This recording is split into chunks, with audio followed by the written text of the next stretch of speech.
And he does step backs. And he can post up.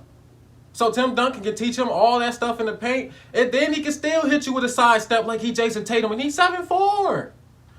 Count your time, man. If y'all want to get y'all rings, y'all better get it now, because it's very soon. It's going to be Spurs, Spurs, Spurs, Spurs, Spurs, Spurs, Spurs, Spurs. I'm telling y'all. The Spurs is a different monster. It's not just the fact that it's Victor Wembanyama. It's Victor Wembanyama and the Spurs.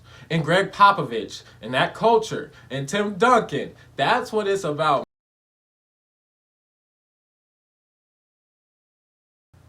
And welcome back to Mischief Entertainment, man. Look, we got another video, man. We got the harsh truth about Victor Wembanyama. And listen, I ain't gonna lie. I played the little preview, so I kind of feel like I know what direction he going in. And today we talking about the Spurs. Listen, I could react to the NBA playoffs and stuff like that, what's going on with LeBron, you know, and how the finals finna be and stuff like that, and to the games, but my team not in it. My favorite player, Kawhi Leonard, I know he left the Spurs. That's still my boy. Kawhi is still my boy. So yeah, I ain't been reacting to the NBA for them two reasons. My team not in it, my player not in it, so what's there to react to? You know, I'm loyal for real. But let's get to this video, man. This video is by Jimmy High Roller, and let's talk about the harsh truth about what's about to happen when the Spurs get Victor Wembanyama, because we back, baby. Hey, Tim Duncan, now Victor Wembanyama. It's over. It's over. Count your time in the league. Count it. In 1997, the San Antonio Spurs were one of the worst teams in the entire NBA. Finishing the season with just 20 wins and with a rookie head coach leading the way, their future was uncertain. Their two best players were an aging Dominique Wilkins just 1 year away from his last NBA season, and their franchise player in David Robinson, who was sidelined with a season-ending injury that would linger for the rest of his career. The franchise was in a downward spiral with no end in sight. But what they did have was one more chance to make it right. Coming off the worst season in franchise history, the Spurs were given the third best odds to get the first overall pick in the 1997 draft. Exactly what the organization needed to rejuvenate their roster. But according to pre-draft evaluations, the gap between the potential first pick and the third pick was massive. Get the third pick and settle for a small forward out of Utah named Keith Van Horn, or win the lottery and land on the best NBA prospect in over a decade, a 4-year starter out of Wake Forest by the name of Tim Duncan. Timothy Duncan. And on the day of the draft lottery, the future of the Spurs franchise and the future of the NBA would change forever. We just won the lottery again. We just won the lottery again. 1997 NBA draft goes to the Philadelphia 76ers. And that means that the first pick in the 1997 NBA draft goes to the San Antonio Spurs. Congratulations. See this guy right here? That's Spurs chairman Peter Holt. And in this moment, he was the happiest man on earth because he just won the first overall pick in the 97 NBA draft. Who he would pick was already a foregone conclusion. But not Peter or anyone else at the time knew that the Spurs just won the rights to one of the greatest players in the history of the game. History. And this very put some respect on Tim Duncan's name, one man. of the greatest dynasties in NBA history. In history. And now, 26 years later, luck would have it that the Spurs have found themselves right in the middle of another historic night once again. Historic. And he's a power forward. And they talk about Tim Duncan coming back to help with coaching. Stop it. It's over. They plan on picking up is claimed to be bigger and better than anything we have ever seen. They say he's the best prospect ever. Now, I don't necessarily believe that yet. You know, I feel like he needs to get bigger. That's cool though, because you know what the Spurs do. They build and they develop. So he just needs to go there, do his time, you know, and then, you know, it's gonna happen. It's gonna be that time again. It's Spurs Nation, man. It's Spurs Nation. We just drafted we finna draft another power forward. And unlike Tim Duncan, he can shoot. And he does step backs. And he can post up. So Tim Duncan can teach him all that stuff in the paint. And then he can still hit you with a sidestep like he Jason Tatum. And he's 7'4". Count your time, man. If y'all want to get y'all rings, y'all better get it now. Because it's very soon. It's going to be Spurs, Spurs, Spurs, Spurs, Spurs, Spurs, Spurs, Spurs. I'm telling y'all. As we get closer to draft day, the hype surrounding Victor Wembanyama is growing by the minute. Experts and analysts claiming he's the greatest prospect in the history of the sport. Yeah, I was talking about that. Some even See, you saw he's it too. the best prospect of any sport ever. The franchise that gets him believed to have hit the basketball jackpot that will set them up for 2 decades of success and championships. But how good can one prospect actually be? Fans already talking about future championships for the Spurs since they've essentially landed Victor. But turning potential greatness into real winning and championships is a task that very few players have ever been capable of doing.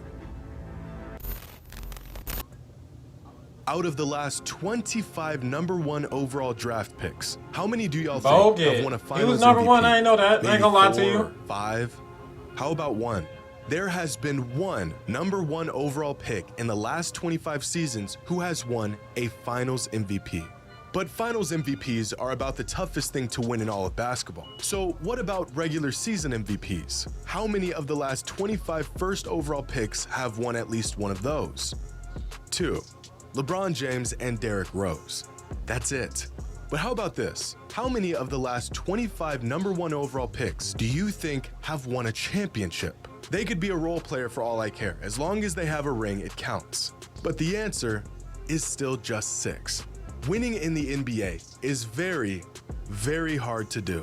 But fans and experts are already putting this burden on a kid who hasn't even been drafted yet. But we've done this before. Unrealistic hype and expectations met with inevitable disappointment. It feels like just yesterday, Zion Williamson was being regarded as the greatest basketball prospect of the decade. Hey, don't be trying to put that on. If y'all believe Zion was the best basketball player in the decade, that's on y'all. I didn't know what he was. I thought bro was going to be real good. I ain't going to lie to you. I thought he could average 20 plus, 10 plus rebounds. But then, it's still dependent, We didn't even really know what position he was going to play when he was getting drafted still. Everybody assumed power forward, but ain't he 6'7"? But he big as hell. But yeah, that's on you. I mean, I thought Zion was a nice player, you know what I'm saying? But yeah, then that's the thing. I feel like you have to be compared to LeBron James at that, because you're not a shooter. You can score on the inside, but I don't know who the great. I don't know the last time I seen a great small forward whose main attribute was driving to the rim, scoring on the inside to win championships. I can't think. You got to have an all-around game, and we didn't know about Zion like that. We just knew he was athletic. Just 29 games over the last 2 seasons and has yet to play in a single playoff game. Great player, but as of right now, far from the franchise-altering force he was hyped up to be. Here's another player who was said to be a generational prospect coming into the NBA, nicknamed the Fresh Prince, being that he was the successor to LeBron King James. This is Ben Simmons. They called him Fresh Prince. To take a shot in a playoff game and peaked in his 2nd season in the league. And we do this to young players far more often than you would think. DeAndre Ayton is a solid NBA player. No, bro, you can think what you want to about DeAndre. See, they bringing up all people who I said would be decent. You know what I'm saying? When people got drafted and the way they playing, they decent. DeAndre Ayton, he decent. He nice. He alright, but he not one of them. And if you thought he was one of them, then that's on you. You know what I'm saying? They bringing up all this stuff to talk about Victor Wembanyama. It's not just him. It's the organization that he's finna get drafted to. Spurs greatness. You know what they did with Tim Duncan, and Tim Duncan's gonna come back and help him. Stop it. We're near a superstar, but he could be a key piece on a championship-winning team. Now, would you believe that just 3 months before he was drafted, he was labeled as a, quote, anomaly? Bro, listen. If you named DeAndre Ayton an anomaly, that's on you, because I didn't think he was gonna be better than Joel Embiid. I didn't think he was gonna be better than Jokic. And calling him an anomaly, I feel like that's where you putting him at. I thought he would be decent, but if y'all thought he was gonna be winning MVPs and Finals MVPs and stuff like that, then you're a bad scout. You're a bad scout. Moment, it always feels like the next guy up is going to be the guy. And then shortly after, we forget about the unwarranted comparisons and move on to the next guy. But to really understand how rare it is to draft a player who becomes an all-time great, stays healthy, and stays loyal to the franchise that drafted him, we have to look at the teams and players who actually did it. If we're talking about transcendent players who led the team that drafted them to multiple championships, then that list only includes 7 players who were drafted in the modern NBA. Over 3,000 players drafted since 1980, and 7 of them went on to be a loyal, franchise-altering talent. These players right here are icons, legends in their franchise and to the game, and they only come around about once in a decade. Now, if Victor is as good as advertised, he could be added to this list one day, but the path to get there is long and riddled with players who fell short.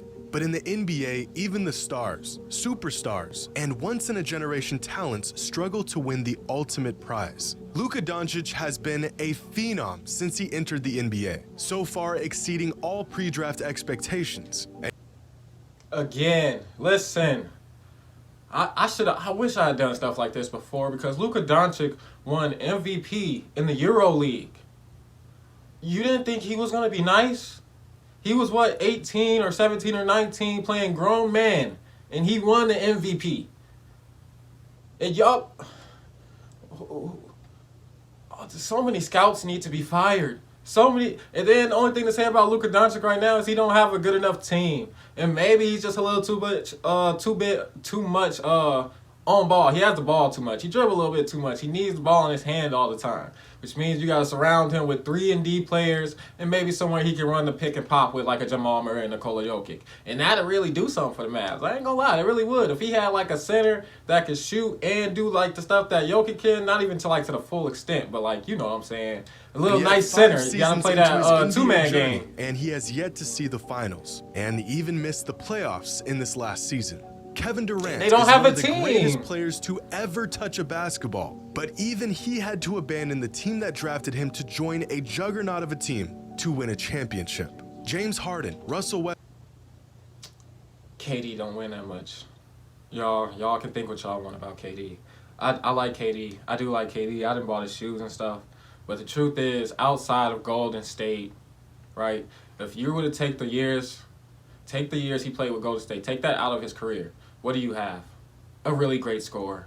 And that's what it is. So many people get offended about basketball. I get it. Sports is religion, but bro, you got to be honest with yourself sometimes. You know what I'm saying? You got to be honest. That's the truth. Westbrook, Chris Paul, Damian Lillard, Joel Embiid. The list of all-time great players who have yet to win a title or find any real success in the playoffs is massive. See, why I'm on their ass really though is because they're using all these people to try to compare them to Victor Wembanyama and what's going to happen with the Spurs. The Spurs is a different monster. It's not just the fact that it's Victor Wembanyama. It's Victor Wembanyama and the Spurs.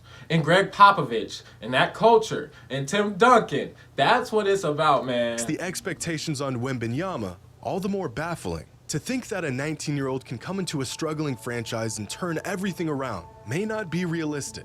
And even worse, it may not even be fair to the young man. Ironically, the best turnaround directly caused by a rookie in modern NBA history was by Tim Duncan. After the drafted Duncan, their win total jumped from 20 wins in 1997 to 56 wins in 1998. A 36-win jump in Timmy's first season with the team and a championship in his second season. All-time great Tim Duncan. Put respect on his name. The team has ever seen simply by adding a rookie to their roster. Larry Bird was another immediate franchise-altering player for the Celtics, but that was nearly half a century ago. LeBron couldn't do it, KD couldn't do it, Steph and Michael took years to pull it off, and yet somehow we don't just want, but we expect this 19-year-old kid to do it.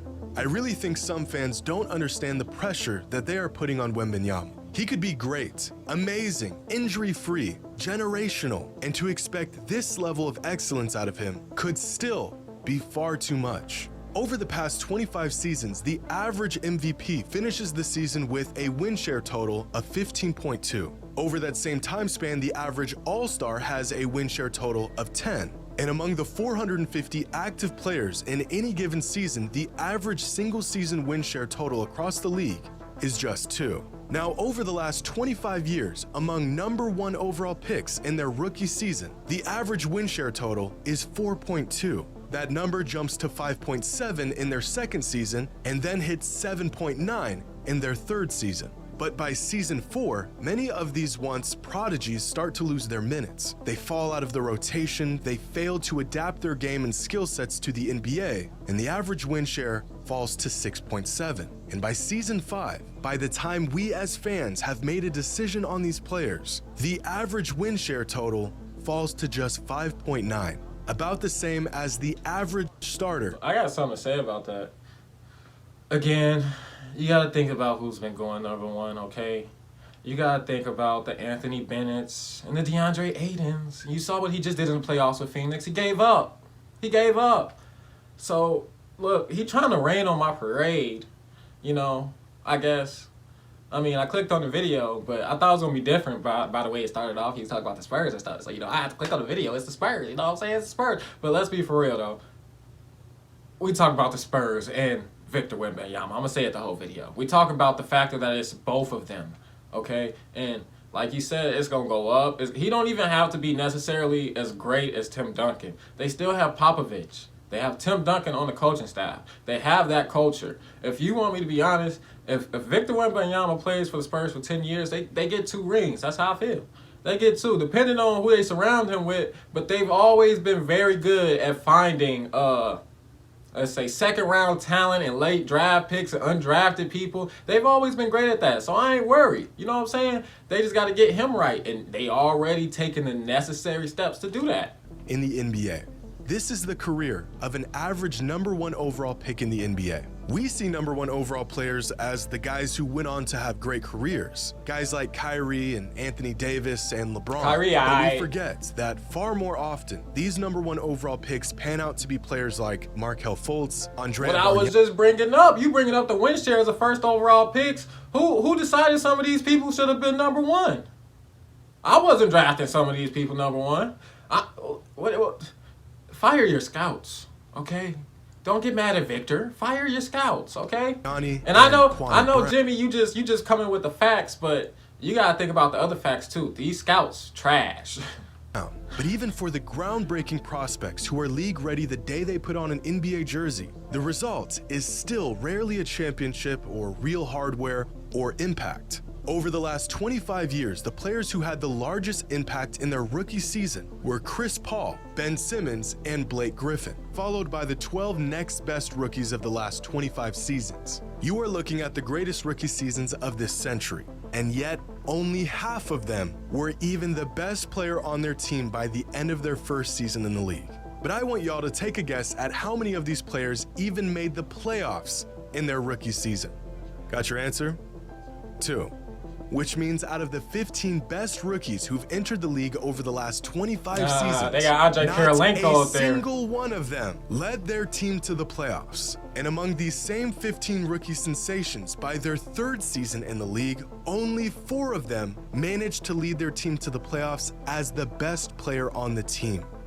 It is very hard to win in the NBA. But like some sort of gambling addict, us NBA fans like to count the wins while ignoring the losses. Somehow the countless misses we've had are outweighed by the 1 or 2 we got right. Is Victor Wembanyama the most hyped NBA prospect of all time?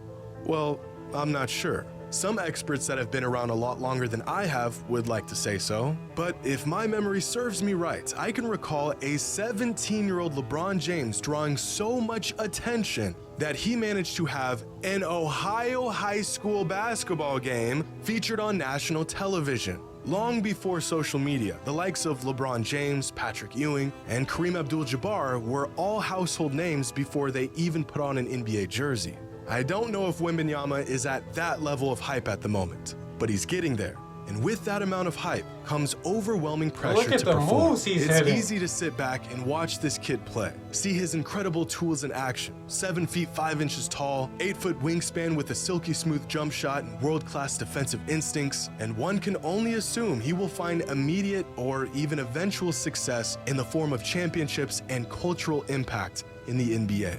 Coaches and scouts who have been around the game for decades and have seen every prospect rise through the ranks over the years are saying Victor Wembanyama is better than all of them. It would take an era-defining talent to come into the NBA and transform a franchise into a dynasty.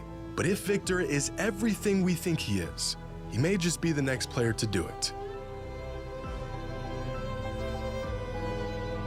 Hey, man, that's the video. I'm finna have some final words real quick. Get your championships while you can. Get your championships while you can. Because Victor Wembanyama is coming to the Spurs. And I don't think we're going to win an NBA championship his rookie year, and some of the stuff he was talking about, we ain't got to do it the rookie year. We ain't even got to do it the second year. We ain't got to do it the third year or the fourth year. But you know, when you get to the 5th, 6th, 7th, 8th, it's getting scary.